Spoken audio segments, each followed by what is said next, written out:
Hi everybody, and welcome back to FANG Friday.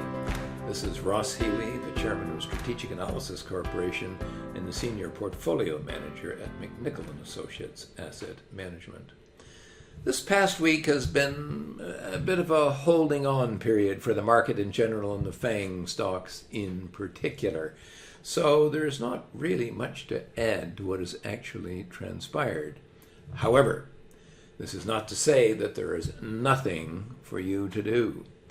To paraphrase John Milton, but in a portfolio context, they also serve who only watch and wait. Now, before we take a look at the FANGs, as always, I do like to say thanks to everyone who likes this video and all our subscribers. Okay, let's start off with Amazon, one of the $1 trillion club. And what do we see here? Well, first of all, what we see is a falling trend to the balance sheet. And secondly, what we see, of course, is a very sharply falling trend to the fair market value, which means, of course, the earnings outlook.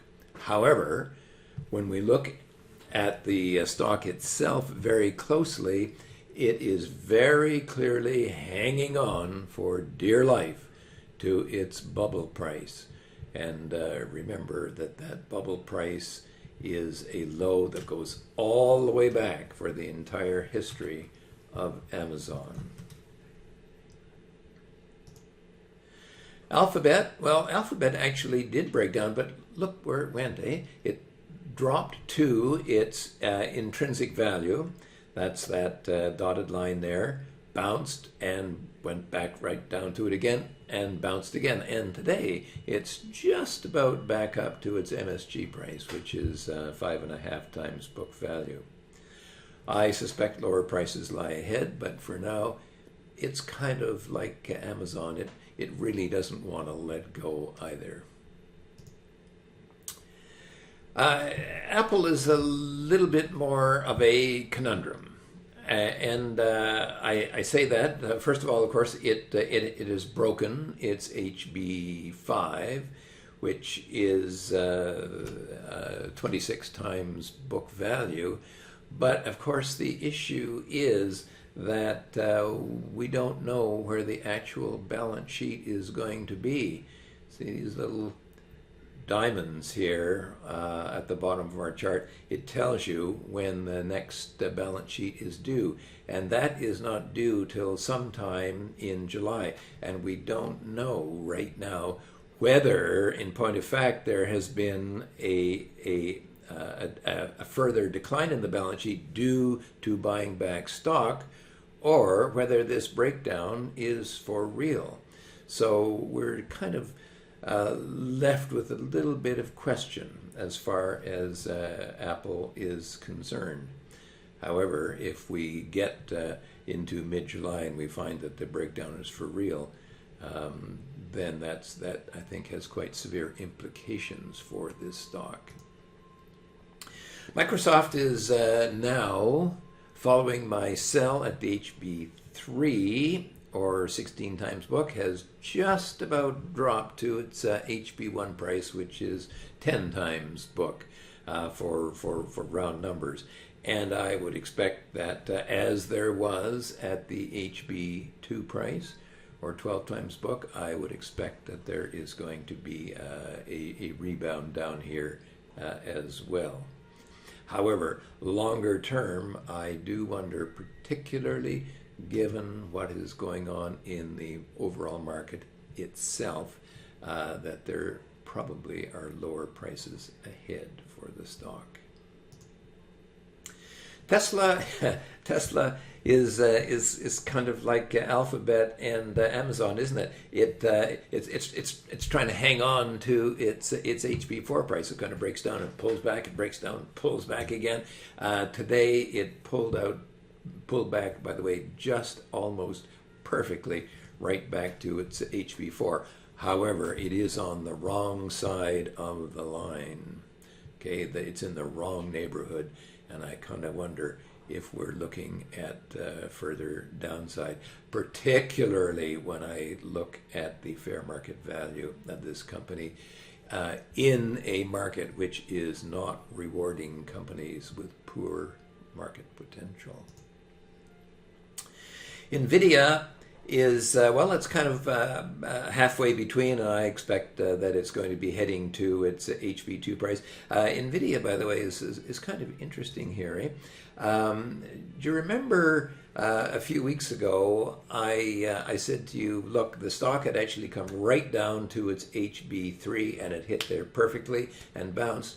And then a couple of weeks later, all of a sudden, the HB3 had risen. Well, we got a new balance sheet in, and it pushed up the book value per share, and so it looks as if we got a failure. Well, this is almost as if the market technicians have taken over NVIDIA, and never mind the SVA technicians, just the market technicians, and they're just holding that stock steady at that setback level. However, I must say that when I look at a number of the semiconductors, there have been some nasty spills, and I don't think that NVIDIA is finished yet, particularly when I look at the fact that its fair market value is leveling out.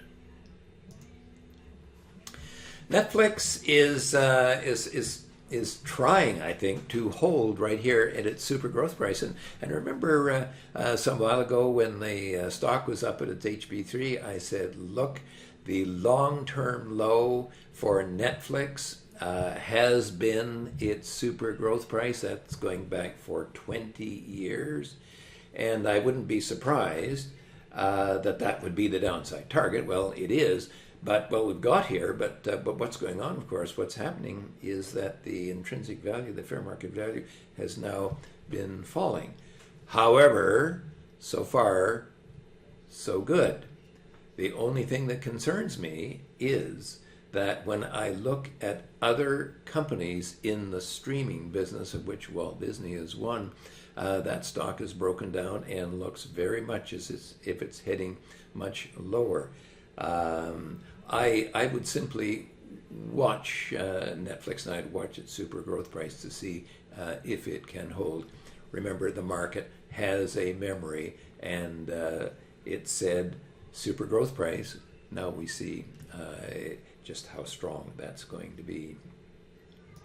Finally, we take a look at Meta, and it started some while ago at its bubble price. It's now fallen 3 breakpoints. Actually, it's fallen to its next major breakpoint, which is the super growth price, and it has failed to hold there. Now, today, there has been a strong rebound in the stock, and it's carried it fairly close to its super growth price, but I tend to think that this break is probably for real. Now, in summary, Amazon's holding at its bubble price, basically its long-term valuation low, and doesn't want to go willingly into this night. The problem at present is that everything is working against the investor. Slipping earnings, failing fair market value, and now a falling balance sheet. It will go when it's ready to go, however, and not before. So we wait and watch very closely. Most of the FANGs have now broken near-term support, although Alphabet, like Amazon, seems reluctant to break and run.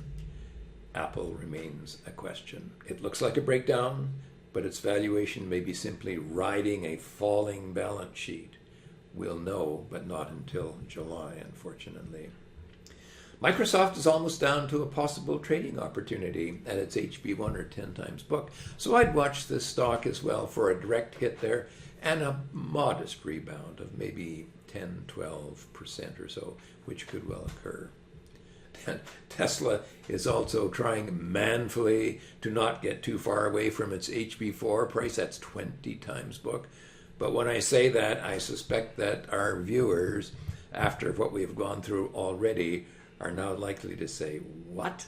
20 times book in this market? Are you putting me on? Keep an eye on it. NVIDIA is not finished its short-term breakdown to its HB2 or 12 times book, but to me, the stock has much further to go. Netflix is perhaps paradoxically sort of a brightish spot. It has now reached its SG price, its 20-year valuation low, twice 2 times down here. And if the market has a memory, as we have experienced many times, maybe trying to stabilize despite very modest values. They may be modest, but at least they are positive, which most of the FANGs, and most of the NASDAQ 100 for that matter, cannot say.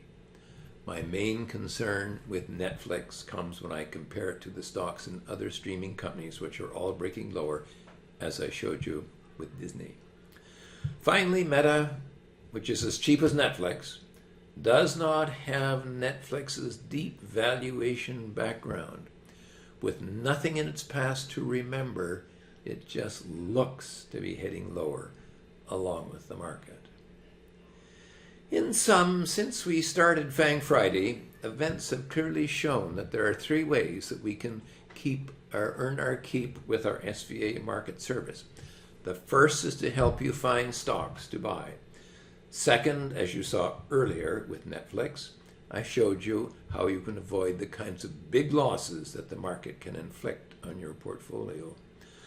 Third, of course, is to get you into or out of the stock market itself.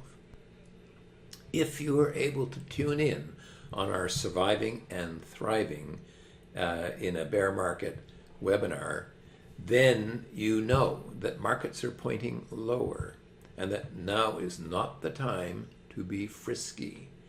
Most of the stocks that do not have sound and solid supporting fundamentals have been severely beaten down, but unfortunately, I fear that there is more to come, and perhaps much more to come in some cases. The time for bullish markets will come again, I promise. But for now, please be very careful and watch those SVA breakpoints in the months ahead, both for failures and for the coming potential buying opportunities. Now, if you'd like to join our investing community and become a client of ours, go to www.strategicanalysis.ca/pricing and get started right away. This is not the type of market that you want to risk navigating alone. The potential losses are too great. So join our investment community today.